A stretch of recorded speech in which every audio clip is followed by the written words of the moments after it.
Hello' guys welcome back to my YouTube channel. মই পঢ়া স্কুলখনত হৈ গ'ল 50টি বৰ্ষ। ৰাতিপুৱাই শুভাৰম্ভী হৈ গ'ল 11 ফেব্ৰুৱাৰী তাৰিখে আৰু গধূলি আছিল আতচবাদী অনুষ্ঠান। আপোনালোকে উপভোগ কৰক মোৰ এই ভিডিঅ'টো।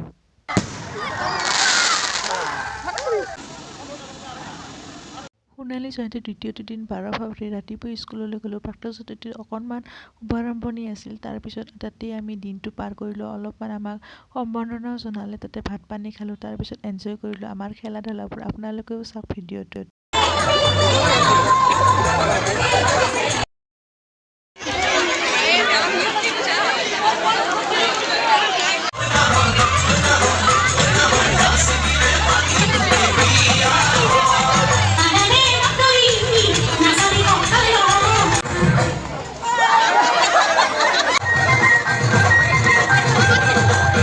দিনটো এনেকৈ গ'ল 12 ফেব্ৰুৱাৰী। তাৰপিছত ঘৰলৈ ঘূৰি অলপমান শুলোঁ।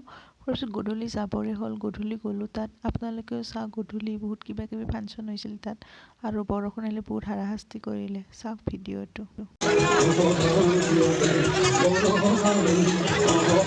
তাৰপিছত আমি ফাংচন চালোঁ। ফাংচনত বৰষুণ আহিলে, তাতে আমি ভাত পানী খাই ঘৰলৈ ঘূৰি আহিলোঁ। কাৰণ পিছদিনা আছে শোভাযাত্ৰা। শোভাযাত্ৰাটো যাবই লাগিব আৰু আপোনালোকে এনজয় কৰি থাকক পিছদিনাৰ দিনটো। মই শুই গ'লোঁ। Bye bye, good night. আজি হ'ল 13 তাৰিখ, দ্বিতীয়টো দিন, শোভাযাত্ৰাৰ দিনটো। ৰাতিপুৱাই শুই গা পা ধুই ওলাই গ'লোঁ চাদৰ মেখেলা পিন্ধি শোভাযাত্ৰালৈ বুলি। বিৰাট ভাগৰ লাগিলে।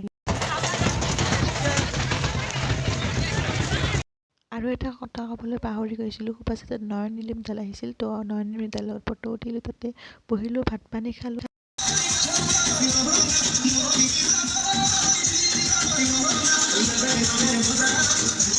শোভাযাত্ৰা শেষ হ'ল যেতিয়া তাতে আমি ভাত খালোঁ। ভাত খাই অলপমান ফাংচন চালোঁ। ফাংচন চাই ঘৰলৈ ঘূৰি আহিলোঁ। ঘৰত ঘূৰি আহি আমি অলপ ভাত পানী খালোঁ আৰু শুই থাকিলোঁ, কাৰণ গধূলি আহিব জুবিন দা।